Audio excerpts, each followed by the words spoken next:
Welcome back, guys. We're going to talk about the Currus one last time today as I rebox it and send it off to another YouTuber. It's going to PEV Riders Club. If you guys know Carlos, shout out to Carlos. I'll drop his link in the description so you can check out his channel and get a second opinion on the Currus. 510 miles.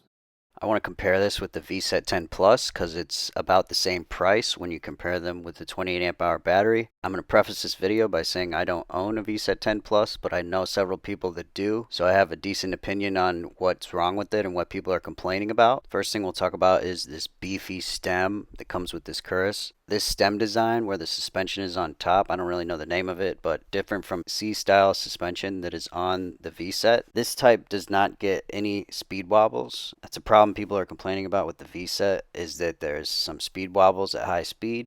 Another common complaint on the V10 Plus is the charging port placement where they put them on the top of the deck near your foot. Here they're in a recessed position in the side of the scooter where if you drop the scooter on that side, I don't think they'll make contact with the ground. From that standpoint, they're a bit better positioning than the Vsett charge ports. The visibility on this scooter is next to none, with the rear footplate lighting up, 2 rear side lights, the side deck lighting, and the front lighting, which is incredibly bright. Even the headlight itself, which you can turn on with one button, is 4500 lumens, best on the market stock headlight. No competition has anything near this. It lights up the whole road at night like that, which is incredible. There's not a lot of scooters out there that come out of the box road ready for night riding.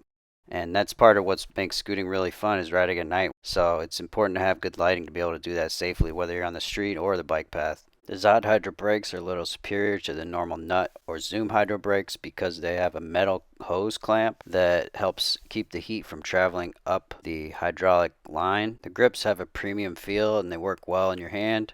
The buttons are ergonomic, including all 3 of these buttons. The headlight's easy to adjust, and every other brand should really have these headlights.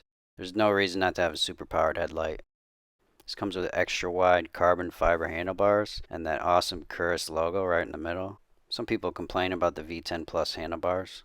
I think the main selling point on this is how bulletproof it is, how it's not going to snap in two. And I'm not saying the Vsett will, but this is definitely less likely to, in my opinion. The mini motor's components are flawless. They work great. If you try and use your regular bike pump on this, you will figure out you need an adapter. They're cheap. They're on Amazon. I'd grab a couple. Here's a quick peek under the deck we did on TikTok. I already took the screws off.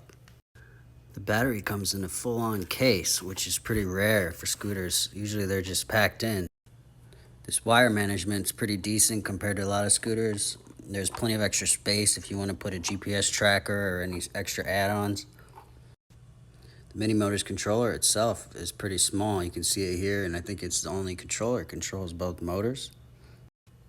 All the wire entries seem to be waterproof. I'd give overall this an A for a pack job. It doesn't get a whole lot better than this. Cleaning this up, like I said, to get it over to Carlos. He's going to be getting a used scooter, which is never easy. I know he's going to have to do a brake job. Another minor issue is these nut covers. They don't totally stay on there, and one of them fell off completely. Overall, the build quality on this, though, is impeccable, including stuff like this huge hose covering that covers all your wires, so nothing's ever going to get stretched or ruined. You can even put the pin up here when you fold it. Nice storage spot. Thanks again to Free Motion for letting me review this. Links in the description if you guys want to check it out. It's a great scooter, and I think Carlos is going to have some fun.